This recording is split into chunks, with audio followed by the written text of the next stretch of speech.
Yellow, I'll be recapping a lesser-known South Korean movie called Spy Gone North. This movie is loosely based on a true story of a spy who claims to have met Kim Jong Il.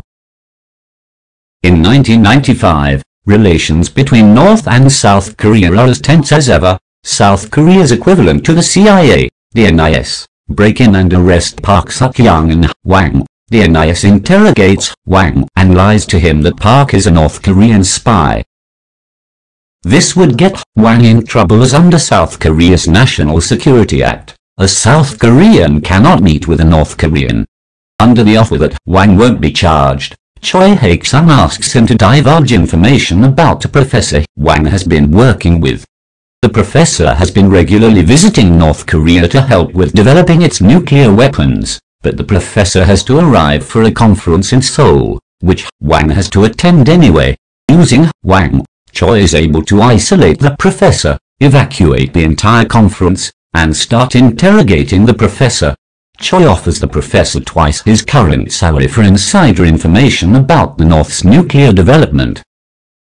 The professor reluctantly accepts and tells Choi that North Korea already has everything they need to eventually develop a nuke. Now, Hwang and the professor will no longer appear in the story, so no need to worry about them.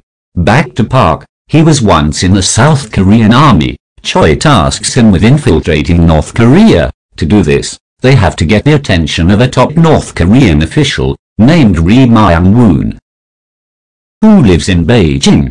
Park will carry out this infiltration under the codename Black Venus.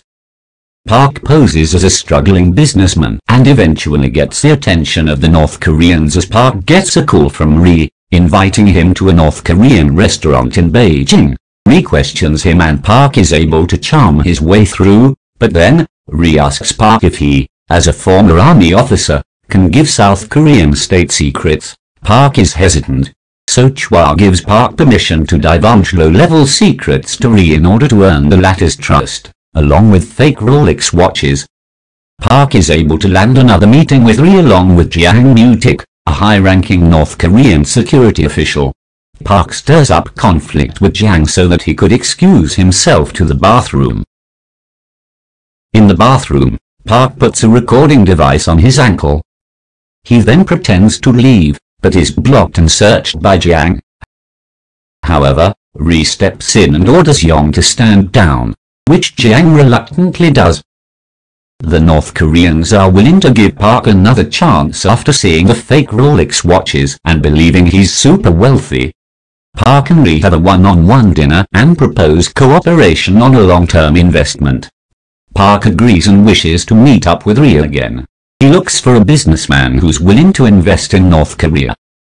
He and Park propose to cooperate on two things: an advertisement campaign for tourism, and the selling of ancient and rare artifacts.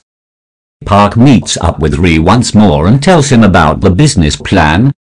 Ri accepts it, but has to get the approval of the North Korean government and promises that he will contact Park again soon. Several months pass by. The 1996 South Korean general election is upcoming, and the polls show that the Korean Democrats are likely to win. But after North Korea fires missiles toward the south, national security becomes a priority, and the South Koreans vote the conservatives into a majority.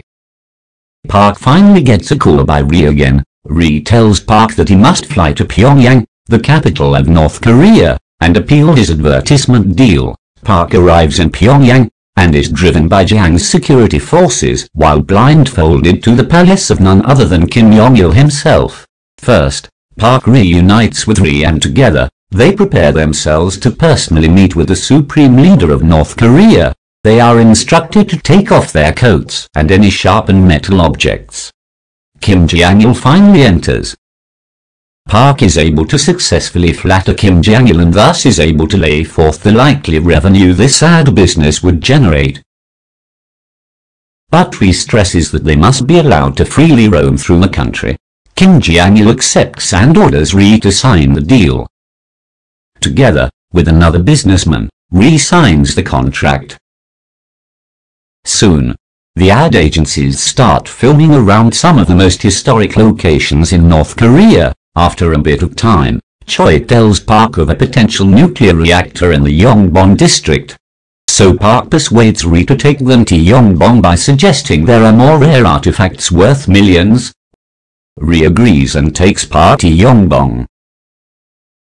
Park, while searching for the artifacts, walks through the terrible reality of North Korea. Children are starving and constantly stealing, mass homelessness, and bodies piling. It all almost makes Park vomit. But nonetheless, off-screen, Park gets classified documents related to the nuclear program. Meanwhile, back in the South, the 1997 presidential election is coming up. Choi meets with the director of the NIS. He fears that if the Democratic candidate, Kim Dae-jun, is elected, he might dissolve the NIS, so Choi is instructed to contact the North Koreans. What?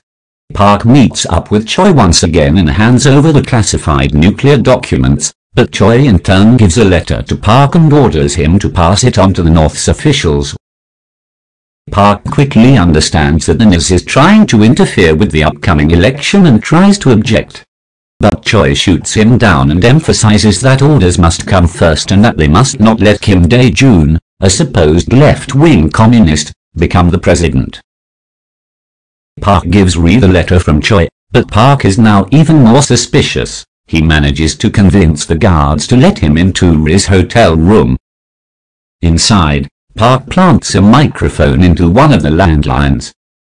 The guards knock on his room. When they get no response, they open up, but Park comes out of the bathroom.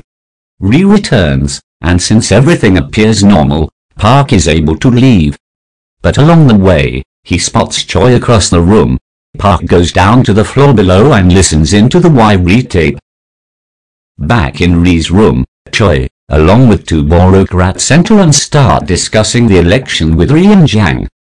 Turns out the two bureaucrats are part of the South Korean Conservative Party. They, along with Choi, do not want Kim Dae-jun to win. It's revealed that during the attack during the 1996 general election, the Conservatives conspired with the North to fire missiles toward the South. Afterward, national security becomes a priority and the South Koreans vote the Conservatives into a majority. Since they promise stronger security, the Conservatives and the NIS want something similar for the upcoming presidential election. Surprisingly, only Ri is opposed to this, as he believes North and South Korean relations are improving and firing more missiles would ruin everything, including the ad business. But Choi is able to bribe Jang with American dollars into asking the North's government for direct approval. They fax the request and almost immediately receive approval. Choi and the bureaucrats rejoice, but neither Ri nor Park are happy about this. Later that night, Park directly confronts Choi about the matter. The argument quickly gets heated, with Park directly calling out Choi for using an enemy to scare people, just to maintain his power. Choi does not budge and says that ordinary people cannot grasp the necessity of these and wants to protect the people from Kim Dae-jun. Park says that he will answer the call of duty to his country and do what is right. What a Chad! Park then storms out of the room. Park privately meets up with Ri, although Park doesn't explicitly state it. Ri quickly figures out that Park eavesdropped, but Ri agrees that this is not okay, but tells Park that the troops have already started mobilizing for this false flag strike. However, Park counters that there's one thing they can still do.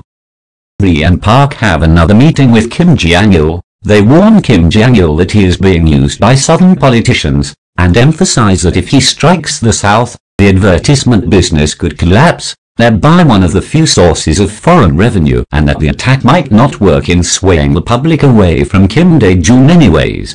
Kim Jong Il is not persuaded. But then Park tells him that his own underlings have stolen part of the funds. Remember the bribe in American dollars from earlier? Park is referring to those without saying Jang's name. After all that he's heard, Kim Jong Il calls off the strike.